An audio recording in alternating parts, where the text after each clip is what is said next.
Assalamualaikum semuanya. Semoga kalian semua dalam keadaan sehat dan dilancarkan rezekinya. Amin ya robbal alamin.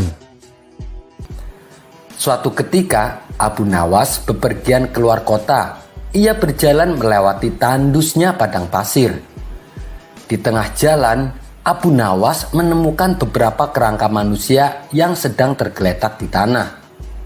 Belum hilang rasa kagetnya, tiba-tiba muncul orang tak dikenal menghadangnya. Rupanya dia adalah orang gila yang terkenal kejam. Dengan membawa golok di tangannya, orang gila itu menghampiri Abu Nawas. "Siapa kamu?"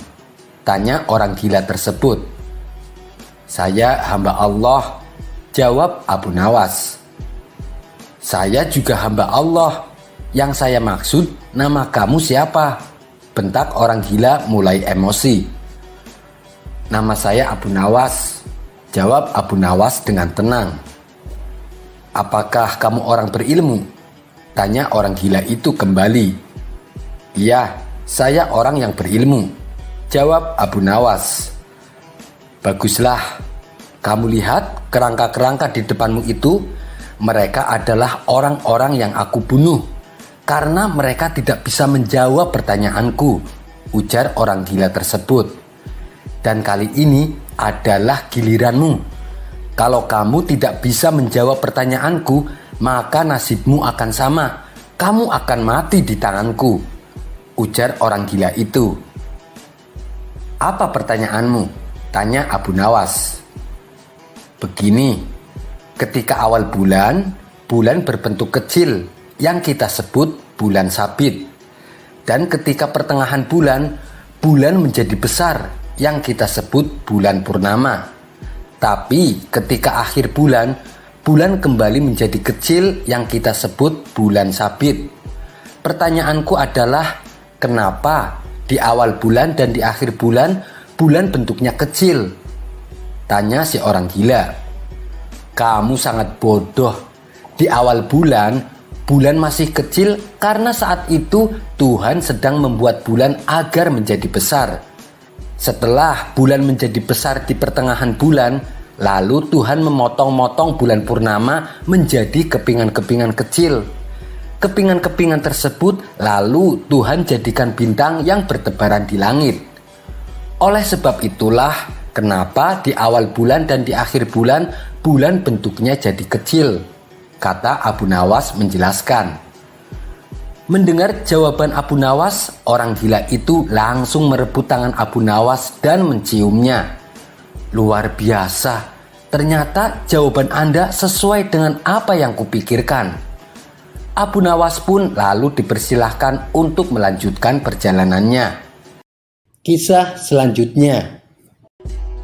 Suatu hari ada seorang pencuri yang sangat lihai di kota Baghdad, sehingga sering membuat cemas dan gusar penduduknya. Berbagai cara telah ditempuh untuk dapat menangkap si pencuri, namun nihil, tak ada hasil sama sekali. Sang pencuri tetap saja tidak dapat ditemukan. Tentu saja hal ini semakin membuat khawatir penduduk di sana. Sampai suatu ketika ada salah satu saudagar kaya yang mengadakan sayembara untuk menangkap pencuri tersebut. Sebelumnya saudagar itu telah kehilangan hartanya akibat dicuri. Ia berjanji akan memberikan seluruh harta yang telah dicuri darinya bagi siapa saja yang berhasil menemukan si pencuri.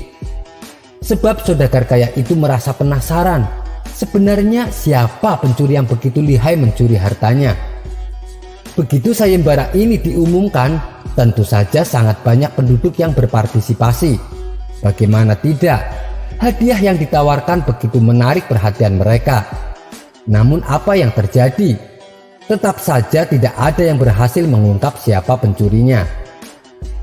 Sampai akhirnya sang hakim memutuskan untuk meminta bantuan kepada Abu Nawas. Ya, Abu Nawas memang terkenal dengan akal cerdiknya. Hampir semua permasalahan dapat ia pecahkan dengan cara yang unik. Mendengar berita tersebut tentu saja membuat si pencuri menjadi takut dan khawatir, sebab ia tahu betul siapa itu Abu Nawas. Dia juga sempat berpikir untuk kabur melarikan diri ke kota lain, namun dia abaikan pikiran itu. karena menurutnya melarikan diri hanya akan membuat penyamarannya terbongkar dan membuatnya sulit untuk mencuri di kota itu lagi. Aku harus berhati-hati, jangan sampai terjebak tipu muslihat Abu Nawas, ujar si pencuri dalam hati. Keesokan harinya Abu Nawas meminta semua penduduk untuk berkumpul di balai kota. Tidak boleh ada yang tidak datang, semuanya wajib hadir. Setelah semua penduduk berkumpul termasuk si pencuri, kemudian Abu Nawas berkata dengan lantang, "Wahai para penduduk kota, kali ini aku akan memberikan kalian masing-masing sebuah tongkat sakti yang telah aku beri mantra. Tongkat ini harus kalian kembalikan kepadaku besok pagi di pengadilan kota. Tapi ketahuilah bahwa tongkat ini akan bertambah panjang 5 cm ketika dipegang oleh si pencuri. Dan bagi yang tongkatnya berubah bertambah panjang 5 cm, maka dialah pencurinya." Untuk membuktikan kesaktiannya, Abu Nawas mengarahkan tongkat itu ke sebuah pohon. Secara tiba-tiba, pohon tersebut langsung meledak dan tumbang ke tanah. Penduduk kota yang hadir pun merasa takjub dengan apa yang telah mereka saksikan. Mereka mengira telah melihat kekuatan luar biasa yang terdapat pada tongkat Abu Nawas. Tanpa mereka sadari bahwa pohon itu sebenarnya telah ditaburi bubuk mesiu peledak oleh istri Abu Nawas. Dan ketika mendapat isyarat dari Abu Nawas, sang istri menyalakan api ke arah sumbu mesiu untuk meledakkannya. Hal ini tentu saja membuat hati si pencuri menjadi semakin takut dan panik. Sebelum pertemuan berakhir, Abu Nawas membagikan satu persatu tongkatnya kepada seluruh penduduk kota. Rupanya Abu Nawas sudah menyiapkan banyak tongkat dengan ukuran panjang yang sama. Setibanya di rumah, si pencuri mulai merasa gelisah. Dia terus berpikir bagaimana caranya agar tidak ketahuan identitasnya. Sampai akhirnya sebelum tidur dia menemukan cara yang menurutnya tepat. Ia pun segera mengambil tongkat itu dan memotongnya 5 cm. Dengan begitu tongkatnya tidak akan bertambah panjang 5 cm. Si pencuri pun akhirnya dapat bernafas dengan lega, sebab dia berpikir telah menemukan cara tepat untuk mengelabui Abu Nawas. Pada pagi harinya, satu persatu penduduk menyerahkan tongkat mereka untuk diperiksa panjangnya oleh Abu Nawas. Dengan penuh percaya diri, si pencuri juga menyerahkan tongkatnya kepada Abu Nawas. Setelah itu, dengan wajah ceria, ia meninggalkan tempat itu. Namun belum sempat ia pergi jauh, tiba-tiba Abu Nawas menyuruh pengawal untuk menangkapnya. Kemudian si pencuri dihadapkan kepada Abu Nawas. "Selama ini ternyata kamu pencurinya," kata Abu Nawas. "Kamu telah membuat resah penduduk kota." "Apa buktinya? Jangan asal main tuduh," sanggah si pencuri mencoba mengelak. "Buktinya adalah tongkat kamu berkurang 5 cm, balas Abu Nawas. "Kamu pasti potong tongkat itu 5 cm untuk mengelabui aku dan berharap tongkatnya tidak bertambah panjang agar kamu tidak ketahuan sebagai pencurinya. Tapi ketahuilah, mana ada tongkat bisa panjang dengan sendirinya. Itu kan hanya tipu muslihat saya untuk mengungkap siapa pencurinya." Sadar justru dirinya yang telah dikelabui Abu Nawas, si pencuri pun akhirnya pasrah dan mengakui perbuatannya. Kemudian ia dimasukkan ke dalam penjara untuk mendapatkan hukuman. Sementara harta saudagar kaya yang disimpan pencuri diberikan kepada Abu Nawas sebagai hadiahnya. Namun karena kebijaksanaannya, Abu Nawas menyerahkan sebagian harta curian itu kepada keluarga si pencuri, dan sebagian lagi dia gunakan untuk dirinya, serta dibagikan kepada orang-orang di sekitarnya yang membutuhkan. Kisah selanjutnya. Tak cuman cerdik dan jenaka, Abu Nawas juga dikenal sebagai seorang alim yang jujur. Kejujurannya inilah yang membuat raja semakin menyayanginya. Namun tidak semua percaya dengan kejujuran Abu Nawas. Tidak tanggung-tanggung, mereka adalah kaum jin. Abu Nawas memang selalu saja berhasil mematahkan teka-teki dengan alasan yang masuk akal. Sepak terjangnya yang demikian itulah membuat penasaran kaum jin dan ingin mengujinya. Para jin akhirnya sepakat untuk menguji Abu Nawas apakah benar-benar jujur atau tidak. Nah, apakah Abu Nawas lulus dalam uji kejujuran itu? Berikut kisahnya. Keseharian Abu Nawas dalam menafkahi keluarganya adalah bekerja sebagai tukang kayu.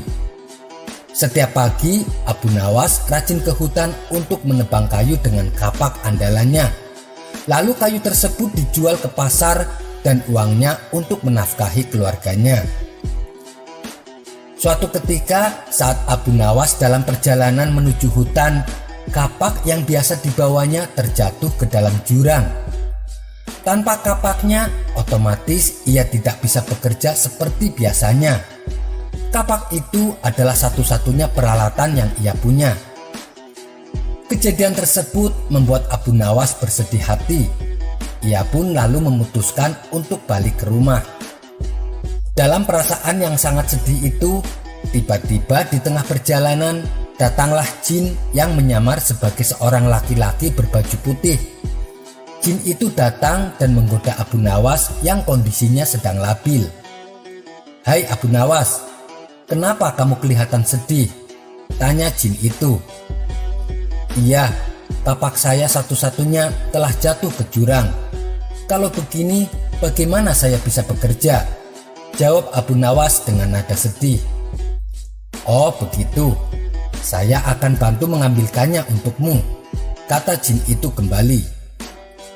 Tak berapa lama kemudian, sang jin pun turun ke bawah jurang. Ternyata jin tersebut memiliki keinginan untuk menguji kejujuran Abu Nawas yang sering didengarnya. Terbesit di benak jin untuk memberikan kapak yang lain yang terbuat dari emas. Apa reaksi Abu Nawas nantinya? "Wahai Abu Nawas, apakah ini kapakmu?" tanya jin itu. "Bukan, kapak saya jelek kok," jawab Abu Nawas. Jin itu kembali turun ke jurang, dan kali ini ia memperlihatkan kapak yang gagangnya berlapiskan mutiara dan intan kepada Abu Nawas. "Apakah ini kapakmu, wahai Abu Nawas?" tanya jin itu kembali. Bukan itu. Kapak saya sudah jelek kok," tegas Abu Nawas. Untuk ketiga kalinya, jin itu turun ke jurang dan memperlihatkan kapak yang biasa Abu Nawas gunakan. "Iya, itu baru kapak saya," sahut Abu Nawas kegirangan. Jin itu kagum dengan kejujuran Abu Nawas. Ia pun mengakui bahwa Abu Nawas memang benar-benar seorang yang jujur. Lalu jin itu berkata kepada Abu Nawas, "Hai Abu Nawas, seandainya kamu mengaku kalau kapak emas adalah milikmu, tentu saya akan memberikannya padamu meskipun saya tahu kamu berbohong. Akan tetapi kamu malah berkata jujur apa adanya." Abu Nawas menjawab, "Saya adalah orang yang selalu bersyukur dengan apa yang saya punya. Dan saya tidak mau mengambil sesuatu yang bukan hak saya. Bagiku, kapak jelek itu adalah rizki yang luar biasa. Karena dengan kapak itulah aku bisa bekerja secara halal dan mendapatkan kayu untuk aku jual." "Rasa syukur?" tanya jin itu dengan heran. "Iya, karena rasa syukur itulah yang membuatku tidak mau mengambil barang yang bukan hak saya dan membuatku senantiasa selalu bersikap jujur," tegas Abu Nawas. Dengan tersenyum, jin itu kembali berkata kepada Abu Nawas, "Karena kejujuranmu dan rasa syukurmu, wahai Abu Nawas, maka ketiga kapak ini aku berikan kepadamu." Kemudian jin itu pergi meninggalkan Abu Nawas. Sementara Abu Nawas pulang dengan membawa 3 kapak. Kapak jelek yang biasa ia pakai, kapak yang terbuat dari emas, dan kapak yang gagangnya berlapis mutiara dan intan. Semua itu Abu Nawas dapatkan karena sifat jujur dan selalu bersyukur dengan apa yang dia punya. Kisah selanjutnya. Masih ingatkan dengan video episode yang ke-13 di mana Abu Nawas diuji kejujurannya oleh jin saat mencari kapak jeleknya yang hilang. Dengan bantuan jin tersebut, Abu Nawas pun berhasil mendapatkan kapaknya kembali. Karena kejujurannya inilah, akhirnya Abu Nawas mendapatkan hadiah dari jin kapak yang terbuat dari emas dan mutiara. Bagi yang belum menonton, silahkan ditonton dulu, karena video kali ini lanjutan dari video episode yang ke-13. Dikisahkan ketika Abu Nawas kembali mencari kayu bakar di hutan, jin yang pernah menolong Abu Nawas terus mengamati gerak-geriknya. Dalam hati jin itu berkata, Abu Nawas memang manusia yang jujur dan tidak tergoda oleh harta, puji jin tersebut. Tapi bukankah lelaki paling mudah tergoda bila dihadapkan dengan wanita? Aku ada ide untuk kembali menguji kejujuran Abu Nawas, ucap jin tersebut. Sementara Abu Nawas masih sibuk mencari kayu di hutan, jin itu segera pergi ke rumah Abu Nawas. Sesampainya di rumah Abu Nawas, jin tersebut mendapati istri Abu Nawas sedang mencuci. Tanpa pikir panjang, jin itu langsung menculik istri Abu Nawas dan menyembunyikannya di alam jin. Setelah beberapa lama kemudian, pulanglah Abu Nawas ke rumahnya dengan membawa kayu yang banyak. Wahai istriku, aku sudah pulang. Aku mendapatkan kayu banyak sekali, kata Abu Nawas kegirangan. Berkali-kali Abu Nawas memanggil istrinya, namun tidak ada jawaban sama sekali. Abu Nawas pun mulai kesal. Ia lalu mencari istrinya ke belakang, tapi istrinya tidak ada. Ia hanya mendapati setumpuk cucian baju yang tidak sempat diselesaikannya. Jangan-jangan istriku jatuh sakit, pikir Abu Nawas mulai khawatir. Ia segera bergegas menuju kamar. Akan tetapi di kamar pun istrinya tidak ada. Abu Nawas menjadi panik. Ia mencoba mencarinya ke seluruh ruangan, namun ia tak juga menemukan istrinya. Abu Nawas lalu bertanya kepada para tetangga tentang keberadaan istrinya. Akan tetapi tak ada satupun dari mereka yang tahu atau sekedar melihatnya. Kamu di mana, wahai istriku? Ucap Abu Nawas dengan raut muka yang sedih. Di saat ia sedang termenung di depan rumahnya, datanglah jin yang menculik istri Abu Nawas dengan menyamar sebagai kakek tua. Wahai Abu Nawas, kenapa kamu terlihat murung? Tanya kakek tua. Istriku hilang, kek, dan aku tidak tahu di mana, jawab Abu Nawas. Oh, begitu. Aku bisa membantumu. Aku bisa mengembalikan istrimu, kata kakek tua itu kepada Abu Nawas. Apakah kamu mau? Tanya kakek tua itu melanjutkan. Tentu saja, saya pasti mau, jawab Abu Nawas. Sejenak Abu Nawas terdiam dan teringat dengan si kakek tua. Bukankah orang ini kakek tua sakti yang tempo hari menolongku mengembalikan kapak? Hilangnya istriku pasti perbuatan kakek tua ini. Ia ingin menguji saya lagi, pikir Abu Nawas.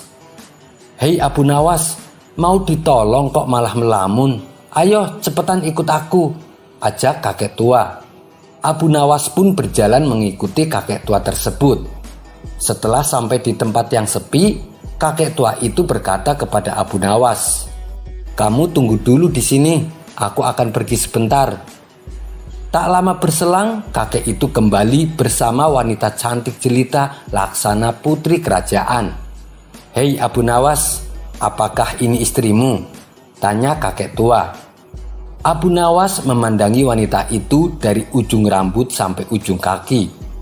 "Iya benar, itu istriku," jawab Abu Nawas singkat. Mendengar jawaban Abu Nawas, jin yang menyamar jadi kakek tua itu tampak marah. "Abu Nawas, kamu berbohong. Aku tahu kalau ini bukan istrimu. Kali ini kamu tidak jujur hanya gara-gara wanita. Dasar kamu, buaya darat," kata kakek tua itu penuh emosi. "Tenang dulu, kek. Jangan marah begitu. Aku tahu kalau itu memang bukan istriku. Tapi jika aku menjawab bukan, pasti kakek akan kembali dengan membawa wanita kedua yang lebih cantik dari wanita pertama. Dan bila aku menolaknya lagi, barulah kakek akan membawakan istriku yang sebenarnya. Setelah aku mengakuinya, lalu kakek pasti akan menghadiahkan kedua wanita cantik itu padaku. Kemudian aku pulang dengan 3 wanita yang jadi istriku. Kakek kan tahu sendiri, pekerjaan saya adalah penebang kayu di hutan. Pinggang saya sering sakit. Saya tidak mungkin kuat jika harus melayani ketiga istriku. Karena itulah saya cepat-cepat mengakui wanita itu sebagai istriku, ujar Abu Nawas menjelaskan. Kakek tua itu pun langsung tertawa terpingkal-pingkal mendengar alasan Abu Nawas. Baiklah, aku kembalikan istrimu. Ternyata kamu bukan hanya jujur, tapi juga cerdik, Abu Nawas. Jin yang menyamar jadi kakek tua tersebut kemudian menghilang. Kisah selanjutnya. Kala itu, suasana kota Baghdad mendadak gempar dengan kehadiran orang asing. Yang jadi persoalannya bukan pada orangnya, melainkan orang asing tersebut mengaku dirinya adalah orang yang tidak mempercayai adanya Tuhan. Bukan hanya itu, ia juga mengajak debat penduduk kota Baghdad. Kabar ini pun sampai ke telinga Baginda Raja. Maka dengan segera orang tersebut dipanggil ke istana. "Apa tujuanmu membuat onar di negeri kami?" tanya Baginda Raja. Orang tersebut menjawab, "Maaf Baginda Raja, saya hanya ingin menguji orang-orang yang mengakui adanya Tuhan. Untuk apa mengaku bertuhan tapi tak bisa menjawab pertanyaan saya?" "Apakah kamu tidak percaya adanya Tuhan?" tanya Baginda kembali. "Tentu saja saya tidak mempercayai adanya Tuhan dan saya tidak mempercayai adanya alam akhirat," balas orang tersebut. "Tapi saya percaya adanya Tuhan dan saya mengimani adanya alam akhirat. Akidah kita jelas berbeda, jadi jangan ganggu penduduk di sini," jelas Baginda Raja. "Baiklah, kalau Baginda Raja mengakui adanya Tuhan, izinkan saya bertanya 3 hal kepada Baginda Raja," kata orang tersebut. "Silahkan," timpal Baginda Raja. Pertanyaan yang pertama, kata orang Islam, dunia dan seisinya adalah ciptaan Allah. Lalu, siapakah yang menciptakan Allah? Bukankah segala sesuatu yang ada pasti ada penciptanya? Pertanyaan yang kedua, ketika orang di dalam surga, katanya mereka tidak akan berak ataupun kencing, sedangkan mereka makan dan minum tiap hari. Bagaimana mungkin ini bisa terjadi? Padahal segala sesuatu yang dimasukkan pasti akan keluar, entah itu dengan bentuk yang lain. Dan pertanyaan yang terakhir, orang Islam meyakini kalau setan itu terbuat dari api, tapi katanya kelak setan akan disiksa dengan api neraka. Bagaimana mungkin api bisa menyakiti api? Mendengar 3 pertanyaan tersebut, Baginda Raja pun hanya terdiam 1000 bahasa. Bisa saja ia menjawab dengan dalil hadis dan Al-Quran. Tapi karena yang dihadapi adalah orang yang tidak percaya dengan adanya Tuhan, maka dijawabnya harus dengan logika.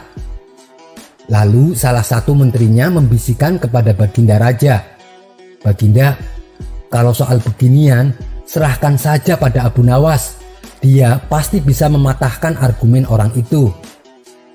"Iya, kamu benar. Panggil Abu Nawas kemari," titah Baginda Raja. Singkat cerita, datanglah Abu Nawas ke istana. "Wahai Abu Nawas, mendekatlah ke sini," sambut Baginda Raja. "Ada gerangan apa Tuan memanggil hamba?" tanya Abu Nawas. "Begini Abu Nawas, orang asing ini mengaku tidak percaya adanya Tuhan dan ia mengajukan 3 pertanyaan, tapi ia ingin jawaban yang masuk akal," ujar Baginda Raja. Sekilas Abu Nawas menatap orang asing tersebut.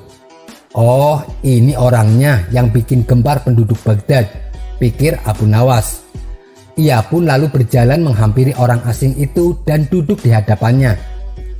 "Baiklah, silahkan, Tuan mau bertanya apa kepada saya?" kata Abu Nawas kepada orang asing tersebut. Dengan pedenya orang asing itu kembali melontarkan pertanyaan. Anda pasti percaya segala sesuatu pasti ada yang menciptakan. Iya, tentu saja saya percaya, jawab Abu Nawas. Kalau Anda percaya, siapa yang menciptakan bumi dan alam semesta beserta isinya? Tanya orang itu. Abu Nawas menjawab, yang menciptakan semua itu adalah Allah Tuhan saya. Oh, begitu. Lalu siapa yang menciptakan Allah? Tanyanya kembali. Sejenak Abu Nawas terdiam. Ia pun lalu berkata, Tuan pasti tahu kalau umat muslim mengimani hanya satu Tuhan. Jadi kita istilahkan Tuhan itu dengan angka 1. Sekarang gantian saya yang bertanya. Angka 3 berasal dari angka berapa? Angka 3 berasal dari angka 2 tambah 1. Jawab orang itu. Tepat sekali. Kalau angka 2 berasal dari angka berapa? Tanya Abu Nawas kembali.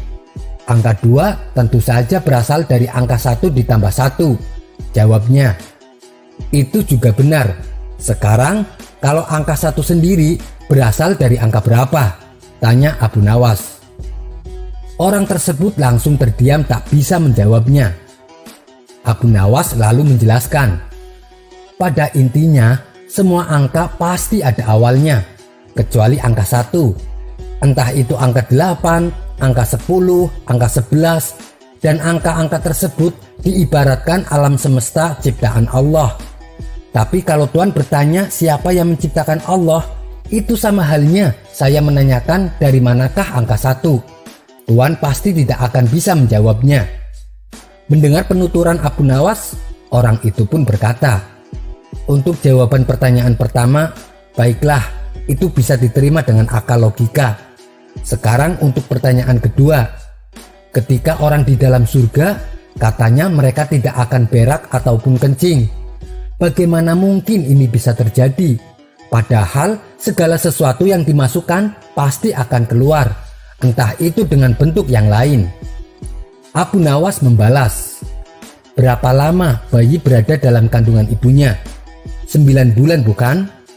Bayi tersebut makan atau tidak? Tentunya dia pasti makan. Karena menurut ilmu medis, seorang janin makan melalui makanan yang dimakan ibunya. Lalu, apakah bayi tersebut pernah berak atau kencing? Padahal ia makan dan minum dalam kandungan ibunya selama 9 bulan. Tidak ada satupun medis yang mengatakan janin berak dalam kandungan. Lagi-lagi orang tersebut hanya terdiam. Ia membenarkan logika Abu Nawas. Iya, benar. Jawabanmu memang masuk akal. Sekarang pertanyaan yang terakhir. Kalian mengimani kalau setan terbuat dari api bukan? Neraka juga terbuat dari api. Dan katanya setan akan disiksa di dalam neraka. Bagaimana mungkin api bisa membakar api? Itu kan sesuatu yang mustahil. Apa pendapatmu? Tanyanya kepada Abu Nawas. Tiba-tiba saja Abu Nawas menampar orang tersebut. Plak, tepat mengenai pipinya. Tentu saja orang itu kesakitan. Hei, apa yang kau lakukan? Kalau tidak bisa menjawab, tak perlu pakai emosi. Bentak orang tersebut tidak terima. Maaf, saya tidak emosi kok Tuan. Itu tadi jawaban saya untuk pertanyaan terakhir Tuan, ujar Abu Nawas. Maksudmu? Tanya orang tersebut tidak mengerti. Begini Tuan, telapak tangan saya terbuat dari kulit, otot, daging, dan tulang. Begitu juga dengan pipi Tuan. Tapi ketika saya tamparkan tangan ini ke pipi Tuan, Tuan pasti akan kesakitan. Itulah gambaran sederhana api neraka membakar setan. Ia pasti akan merasakan kesakitan meskipun dia terbuat dari api, kata Abu Nawas menjelaskan. Orang tersebut langsung terdiam dan mengakui kecerdasan Abu Nawas. Karena merasa dipermalukan di depan orang-orang, ia pun lantas pergi meninggalkan kota Baghdad. Sementara Baginda Raja begitu kagum dengan kecerdikan Abu Nawas. Kisah selanjutnya. Di sore hari yang cerah, Abu Nawas berjalan-jalan menyusuri kota Baghdad. Hingga sampailah ia di sebuah lorong yang sempit. Di situ Abu Nawas melihat ada seorang pengemis yang sedang duduk sendirian meratapi nasibnya.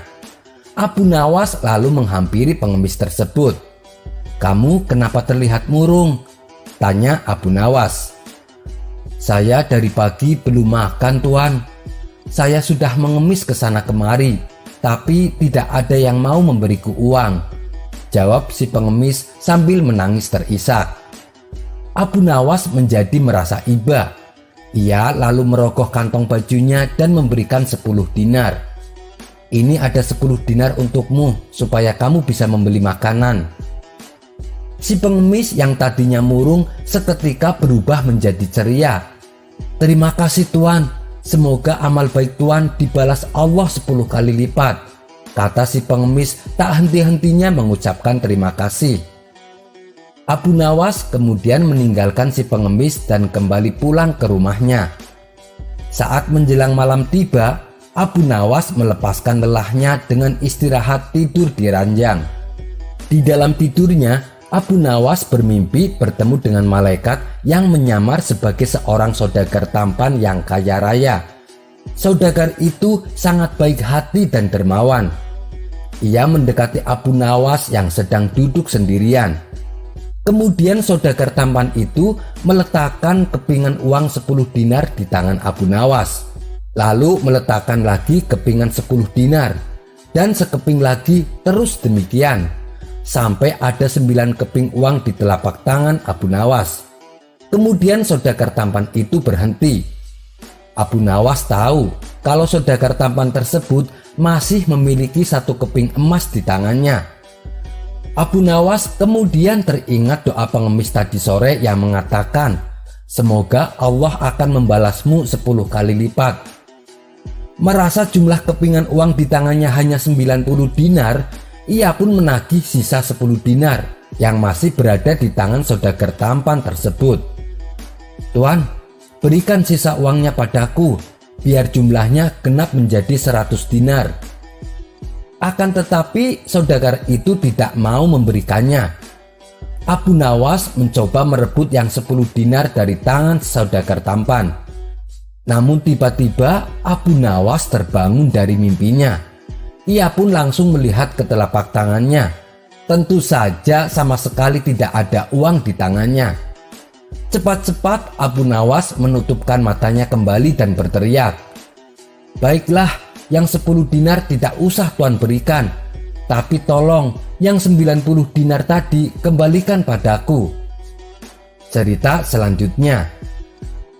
Kala itu Abu Nawas tertangkap basah oleh Baginda Raja kedapatan membawa botol minuman arak. Segera saja Baginda memerintahkan para pengawal menangkap Abu Nawas. Abu Nawas lalu dibawa ke pengadilan untuk mendapatkan hukuman. Di depan hakim, Baginda Raja menuntut Abu Nawas di penjara dengan dakwaan telah minum minuman keras. "Benar begitu Abu Nawas?" tanya Tuan Hakim. "Tidak benar Tuan Hakim, tuduhan Baginda Raja hanya dibuat-buat. Apa buktinya kalau saya minum minuman keras?" bantah Abu Nawas. "Itu buktinya," ucap Baginda Raja menunjuk botol minuman keras yang dibawa Abu Nawas. "Kamu tidak bisa mengelak lagi Abu Nawas, buktinya sudah ada. Oleh karena itu kamu harus menerima hukuman," tutur Tuan Hakim. "Tunggu Tuan Hakim, apakah hanya karena membawa botol minuman arak itu bisa dijadikan bukti kalau saya mabuk-mabukan?" tanya Abu Nawas. "Iya, itu bisa sebagai bukti," jawab Tuan Hakim. "Baiklah, kalau memang begitu, saya juga akan mengajukan dakwaan kepada Baginda Raja karena Baginda Raja telah berbuat zina," protes Abu Nawas. Mendengar perkataan Abu Nawas, Baginda Raja kaget dan heran. "Hei Abu Nawas, apa buktinya saya telah berbuat zina? Kamu jangan menuduh sembarangan," tanya Baginda Raja sewot. Dengan entengnya Abu Nawas menjawab, "Buktinya Baginda Raja kemana-mana bawa alat zina. Maksudnya adalah Baginda membawa kemaluannya kemana-mana dia pergi. Sontak Baginda Raja dan Tuan Hakim langsung tertawa terbahak-bahak mendengar jawaban Abu Nawas. Kisah selanjutnya. Dikisahkan pada zaman Bani Israel ada seorang ahli ibadah yang dikenal alim. Ia beribadah sudah berlangsung selama 60 tahun. Ketakwaannya ini membuat iblis tidak suka. Iblis ingin supaya si ahli ibadah ini jauh dari Tuhannya. Berbagai cara pun dilakukan iblis untuk menggodanya. Tapi tak sedikit pun iman si ahli ibadah goyah oleh rayuan iblis. Meskipun rayuan iblis selalu gagal, iblis tak pernah putus asa untuk membuat si ahli ibadah masuk dalam perangkapnya. Hingga pada suatu ketika, iblis mendatangi keluarga seorang kaya raya, di mana keluarga tersebut mempunyai putri yang sangat cantik jelita. Iblis lalu membuat sang putri menjadi gila. Penyakit gila yang diderita sang putri membuat ayahnya bersedih. Pasalnya sudah banyak tabib yang didatangkan, namun sang putri tak kunjung sembuh. Maka datanglah iblis menemui keluarga ini dengan menyamar sebagai lelaki yang soleh. Cobalah bawa putri Anda kepada si ahli ibadah. Dia adalah orang yang alim. Penyakit putrimu pasti bisa disembuhkan, kata si iblis menyarankan. Keluarga ini menuruti saran dari iblis. Ia menemui si ahli ibadah yang alim tersebut. Setelah menempuh perjalanan yang cukup jauh, sampailah mereka di rumahnya si ahli ibadah. Mereka meminta si ahli ibadah agar berkenan mengobati penyakit gila putrinya. Si ahli ibadah lalu memanjatkan doa sehingga sembuhlah penyakitnya. Melihat hal ini, keluarga tersebut amat bahagia. Mereka lalu pamit pulang kembali ke rumahnya. Namun baru beberapa hari berlalu, iblis kembali membuat putrinya menjadi gila. Si ayah terpaksa membawa lagi putrinya ke rumah si ahli ibadah untuk diobati. Setelah sembuh, mereka membawa putrinya kembali ke rumah. Begitulah seterusnya. Untuk kedua kalinya, iblis mendatangi keluarga ini. Dengan menyamar sebagai lelaki soleh, iblis itu berkata, "Lebih baik putrimu dititipkan saja di rumah si ahli ibadah untuk beberapa bulan, supaya proses pengobatannya bisa maksimal." Mendengar saran tersebut, mereka langsung menyetujuinya. Mereka pun bergegas berangkat menuju rumah si ahli ibadah. Saat bertemu si ahli ibadah, sang ayah pun berkata, "Setiap kali putri saya sembuh diobati, begitu saya bawa pulang, beberapa hari kemudian penyakit gilanya selalu kambuh. Oleh karena itu, saya berencana ingin menitipkan putriku padamu untuk beberapa bulan, agar proses penyembuhannya bisa maksimal dan bisa sembuh total." Niatan tersebut ternyata langsung ditolak oleh si ahli ibadah. Ia takut akan terjadi fitnah, apalagi di rumah ia hanya seorang diri. Keluarga ini kembali memohon agar si ahli ibadah bersedia. Namun si ahli ibadah menolaknya dengan tegas. Akhirnya keluarga ini mempunyai solusi. Mereka akan membuatkan rumah yang berdekatan dengan rumah si ahli ibadah. Di rumah tersebut nantinya akan menjadi tempat tinggal putrinya. Si ahli ibadah bisa mengobatinya tanpa harus tinggal serumah dengan putrinya. Mulanya si ahli ibadah ragu-ragu, tapi karena merasa kasihan, ia pun dengan berat hati menerima usulan mereka. Singkat cerita, si perempuan akhirnya menetap di rumah yang berdekatan dengan si ahli ibadah. Disinilah iblis kembali memainkan perannya. Ia membisikkan di hati si ahli ibadah, "Seandainya engkau mau datang membawa makanan untuk perempuan itu dan engkau letakkan di depan pintu rumahnya, niscaya engkau akan mendapat pahala yang sangat besar." Iblis pun terus-menerus membisiki hal tersebut, hingga akhirnya si ahli ibadah berjalan ke rumah si perempuan dengan membawa makanan serta meletakkannya di pintu rumah tanpa mengajaknya bicara. Si ahli ibadah melakukan hal ini selama beberapa waktu. Iblis pun datang lagi untuk memperdayai si ahli ibadah. Seandainya kamu mau sekedar menyapanya, maka pasti perempuan itu akan merasa terhibur dengan sapaanmu, lantaran dia sedang kesepian. Demikianlah iblis senantiasa membisikinya, hingga akhirnya setiap kali si ahli ibadah membawa makanan untuk si perempuan, ia menyapanya terlebih dahulu. Setelah itu, iblis datang lagi membisikinya. Seandainya engkau mau duduk sebentar di depan pintu rumahnya dan mengajaknya bicara, niscaya hal ini lebih baik dan lebih menghibur untuk dirinya. Si ahli ibadah kembali menuruti bisikan iblis. Setiap kali ia membawakan makanan, ia duduk di depan pintu rumah perempuan tersebut dan mengajaknya bicara. Merasa jebakan tipu muslihatnya berhasil, iblis semakin gencar menggodanya. Ia pun kembali membisikkan di hati si ahli ibadah ini. Apakah kamu tidak malu dilihat tetangga?